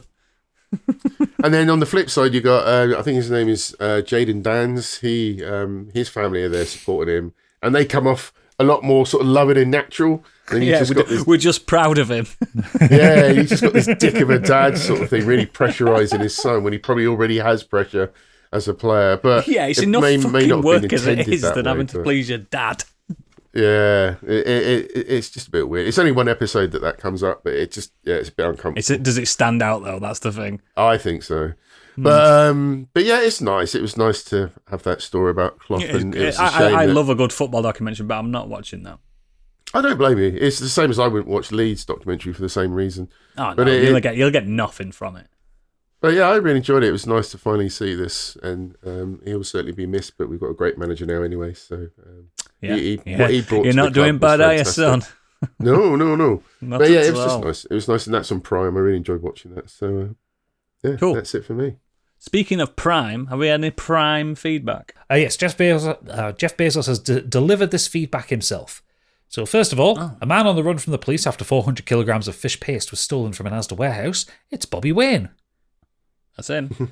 That's fishy. Hello, Hellions. This past fortnight, I've listened to my favourite Dungeons & Dragons players start their second campaign on Do Dragon's Dream of Scorched Sheep. I've heard of that podcast. They're all attractive, I've heard. Yes, very attractive. It's been an exciting start to listen to the group immediately derail Gadget's carefully thought out plans, and even more entertained listen to Gadget get his explosive revenge. That'll teach him to go against the grain, eh? You won't get that joke if you don't listen to it. Not having that. Stig's character Jed is shaping up to be my favourite currently. Fan favourite, always. We all love Stig. All he can do is make big characters that hit things. Come on. Have some nuance. Yeah, exactly. I've also been watching an Apple Plus series called Severance. Never heard of it. Yes. I'm currently halfway through season 2. It's great. Love it. I don't think I've heard you guys talk about this before, so let me just say this. You will need to watch it as soon as possible. It's absolutely fantastic. I've we have spoken talked about it. series Candice's one, yes. Once or twice. I think we've all seen it. I actually haven't seen it, but I will be watching it sometime. Ooh! I've started watching it. The plot revolves around a group of employees at a company called Lumon who work on the severed floor. Any worker entering this floor has their consciousness severed and replaced with a new consciousness that only exists during the time on that floor. This is done to maintain a high level of secrecy for the company and to what that relates is the subject of the plot. It's an awesome series exploring concepts of identity and even spirituality, autonomy and fulfillment. There is comedy, romance, intrigue, mystery, all packaged into a well-directed and acted performance, and to me it's the next Breaking Bad. I had a few beers when I was trying to explain that plot to somebody else, and Bobby put it across a hell of a lot better than I did. He's quite eloquent with his words. Next up, Mike Holstead. Shitty couple of weeks with a sinus infection that hit me so hard the doctors thought it might actually be meningitis. Turned out I'm allergic to the antibiotics, but meant I got to watch the Elimination Chamber WWE event. Also, the Halo TV series that has just been put on Netflix. And as someone who never really played the Halo games, I was quite neutral coming into it. Some of the set pieces were great, but the acting could use some work. I also got round to watching the rest of Reacher, which is fantastic, and I restarted Vikings. Yes. So he's Both great he's, shows. he's into big muscly men at the minute. Who isn't? And it's not a minute. No. I'm keeping a buffer zone between Pip and season 3 of Reacher. Like we haven't watched we haven't watched season 2 of Reacher, but It's got a bigger guy in it. yeah, the fucking Dutch giant guy and her. Yeah. Oh, and that. I love it. There's not enough tells in the house. She likes big men and all that, doesn't she? does, She's yeah. told me before. She likes a big man. Mike also says not really been in the mood for games. Games are shit. Scorched Sheep season 2 episode 1's fantastic. I really enjoyed it, and Biggie sounds like he's auditioning for every role on a new series of Eurotrash.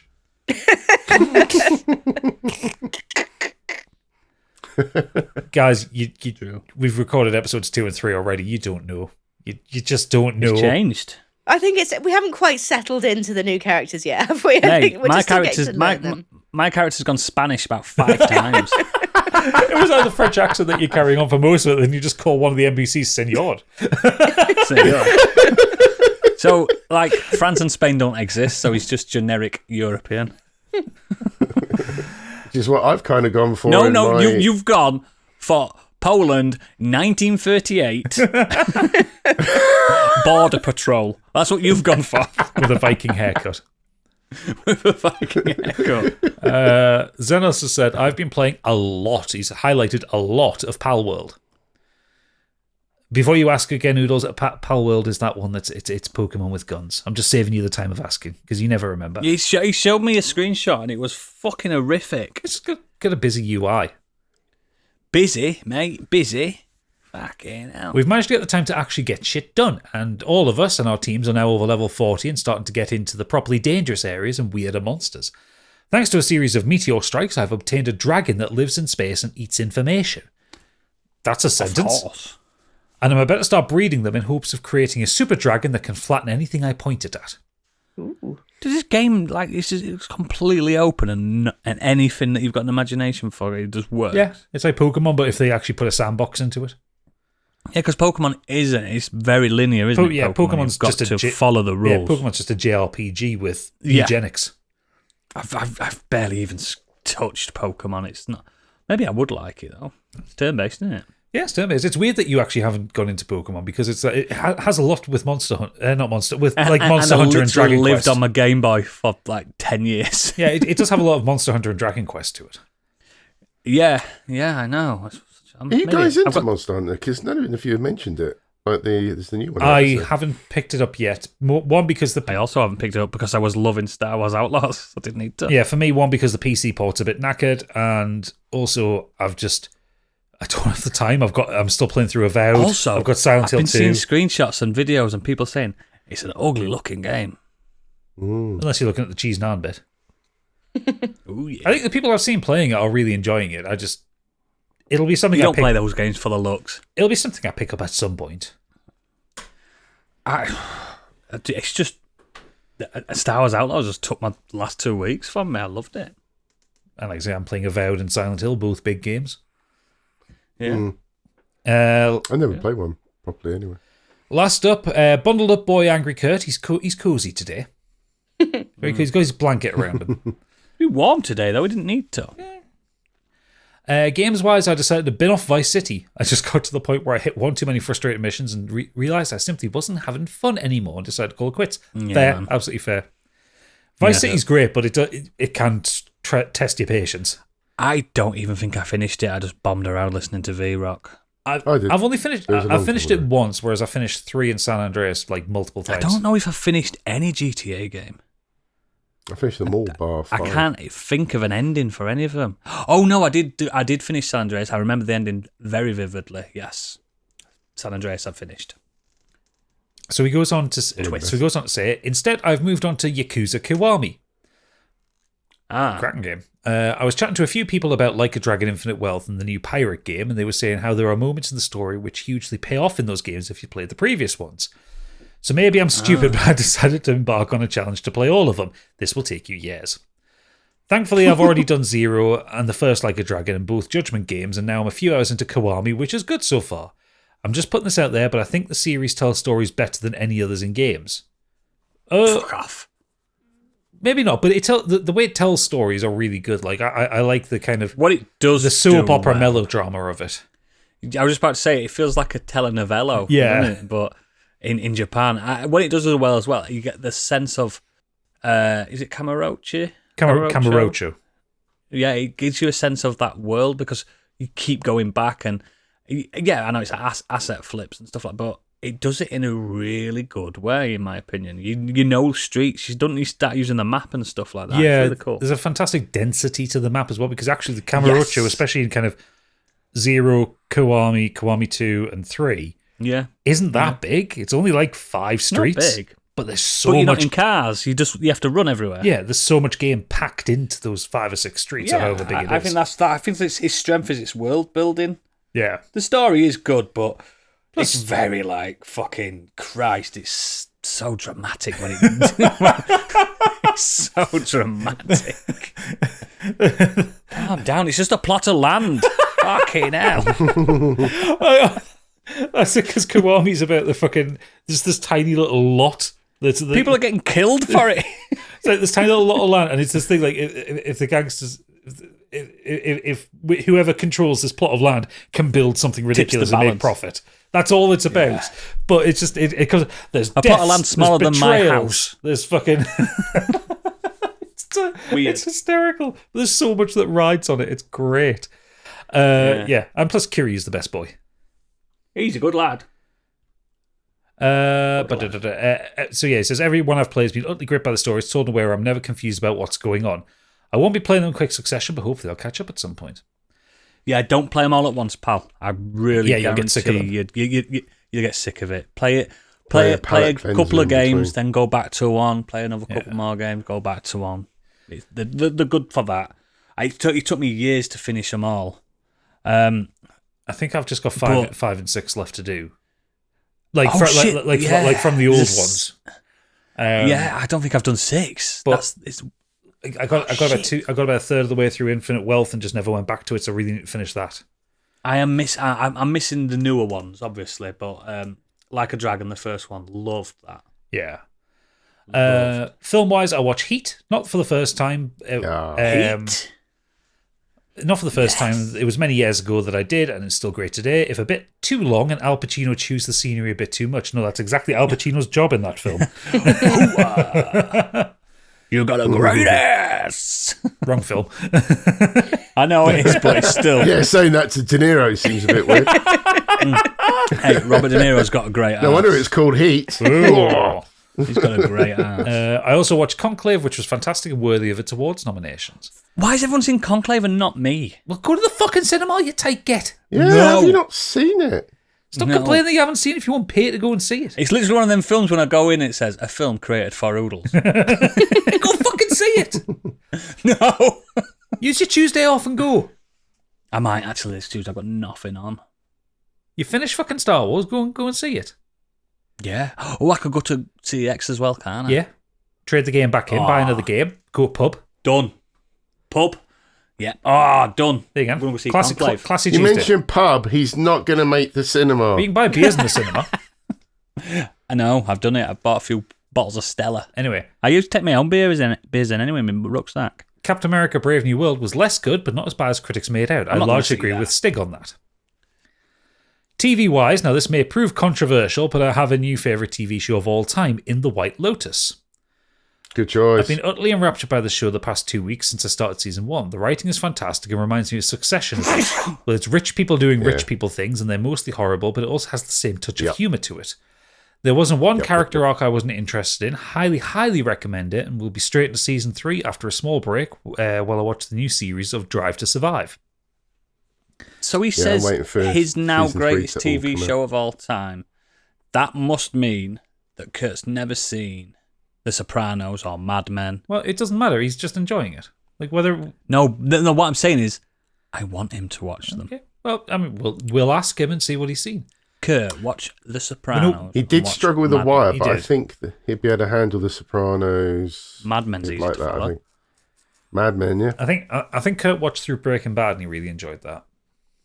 Oh, Breaking Bad's great as well. Oh, Better Call Saul. I bet Yeah, he did he did that. He watched them. I know he did. But try The Sopranos, Kurt. A bit old now, but fuck me, that's a show. It says, finally on to books. I'm still working through the Two Towers, but I've now started the Ringmaster book that Gadget read. Yes, the one about Vince McMahon. So far, it's been a good read as someone not massively into wrestling, but I'm looking forward to when I start recognizing more names. Where I am, he hasn't done anything truly heinous, but I'm still early on at the first ever WrestleMania. Oh yeah, the heinousness is about to start. Being born was enough. And that's Kurt's feedback. Excellent. As always, links to all our extracurricular activities are in the show notes, and you'll find us on Blue Sky. We've got his Discord. Please consider becoming a patron because we need that money to fuel our problems. Also, Scorched Sheep's back. It is. Come on. Get on it. Fucking hell. Fucking hell. 4 brand new characters, new part of the world. Yeah. 32 new Biggie voices. Episodes in the bank. It's good shit. Banging. Every 2 weeks. You have no idea what's coming in a couple of these episodes.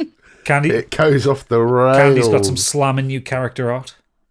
Yeah. Yep. It slams. Please, and if you get the Biggie bundle, you become like the S tier patron that gets everything for everyone. We've got Modern Escapism still going on. We've got all this stuff still going on. Yeah, that was out last week. Yeah, it's just a really good time to become part of our family. And again, 2 weeks' time, we will be doing the biggies. Dun, dun, dun. Bum, bum, bum. The night of the year. We probably won't be doing it live again. We do apologise, but just schedules. But it will be the greatest show of the year. And again, as patrons, you get to submit a category. Yeah. You know what I mean? You give a category and give your own awards out. If you're not a patron, we don't care. We care. We just won't No, read we it care, out. but the Academy doesn't recognise it. Not as much. Just not as much. It's like that third child you have, and you're just like, no, other two are better. But now, it's time for Candyland.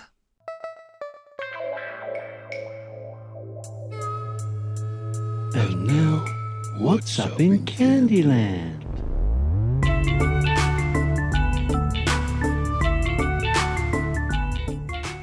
Do you think so? That mic. Got the little microphone. Please watch this episode. She's got a little microphone.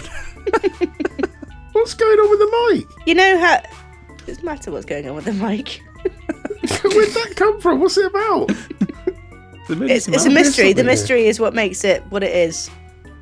Do you think how you know in France how they eat snails and stuff, but they feed the snails nice things first, like cider and chestnuts and mushrooms and stuff. Cheese. They give them cheese, don't they? All sorts. Do you think rich humans who have a better diet of more expensive things taste better to cannibals? Right. So, you're a fan of Robert Harris, aren't you, Candy? I certainly am. And in one of the books, not on the shows or the film, one of the books, Hannibal Lecter has this same discussion. I don't think you've read the books, have you? I have read the books, and it's mentioned very briefly in Hannibal. Yes, where you putting the mic to where it mentions that when you can taste human meat or long pig, as we like us in the in the industry. In the cannibal community, us, we call it long pig. You can tell when they've had a certain type of wine, or if the person is a sugar fan or that kind of thing. It is very brief, but I wonder if there is some truth in that. I like the way your head's going. Like, I'll probably taste like a donut. Would I'm just trying to think King Charles taste better than Vicky at the job centre? He's got to, hasn't he? Like, he has swan Probably. sandwiches. And Sausage his fingers. fingers look like sausages, so you could eat them individually. That's why he doesn't do much exercise. He'd probably have a very veal-like texture to him. Yeah, that's what I'm thinking, like very fatty, very gamey. What do you think he tastes like? Me? Bad I decisions think and he regret. tastes like... No, I didn't think he'd taste like deer or veal or venison. I think I would take. Well, see, Ted Bundy I taste says like crap. Ted Bundy says that tattoos taste like shite. But then I eat a lot of sugar and I drink a lot of wine, so 50-50. I think you're pickled on the inside, Candy. I probably am. That might be quite nice. Like a pickle. I definitely taste like chips. You look like you taste like chips. You look like I a taste chip. Chips. Yeah, chips. 100%. Chips and bread. Beige. You taste beige. Beige. Gadget. Yeah, I taste like Weatherspoons. I'm probably taste like cheeseburgers. I eat a lot of cheeseburgers. I was going to say curry. I don't get that much curry. Gadget. actually. I think Gadget looks like he tastes like a custard tart. You're a custard Oh. tart. Who likes one of them? I haven't had one in And ages. Biggie tastes like a Sunday roast. What about the listeners? Let's guess what they taste like. I'm only joking. We had Stig tastes like crisps, doesn't Crisps. It's a fit. That Quavers. is got the modern texture of escapism crisps. law. he?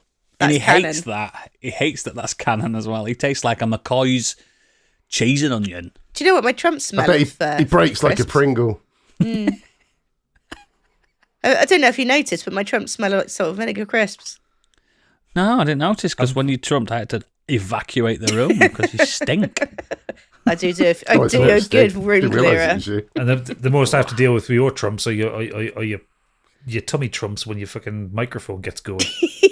Yeah, the inside farts. How do you think They're that? horrible. How do you Them. think that? hot I tub always is get going? them at meetings. It's When the I'm in worst, meetings. isn't Yeah. it? And they're the inward farts. So they go. Brrr. You might as well just Yeah, fart at yeah. that point. I know. Yeah. But I'm always sucking my sphincter in to try to stop it leaking. And everyone knows. Oh, it's an inside fart.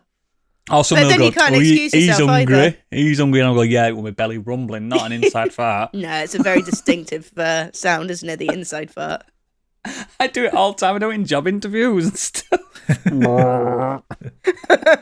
Maybe you should eat less white bread. That's what I taste like, mate. That's what I taste like. Yeah, I'm chips and bread. Yeah, I think that there's something with snails, especially, and because and certain farm yard animals, they feed them certain things, and you can taste the difference, can't you? Taste yeah. the difference. I mean, there is the well-known fact that if a man eats a certain amount of pineapple, his downstairs essence changes flavour. yeah, he's man muck. His man muck. Mm. It's I custard guess tart. feeding the snails that stuff it's not fast food though, is it? Oh, right, we're ending the show. I'm not having that. Thanks for that edition of Candyland Candy Boat. As always, Biggie ruined it for you. This is the end of the show if you're not a patron, but patrons, we've got more for you behind the paywall. For everyone else, bye. Bye. Right.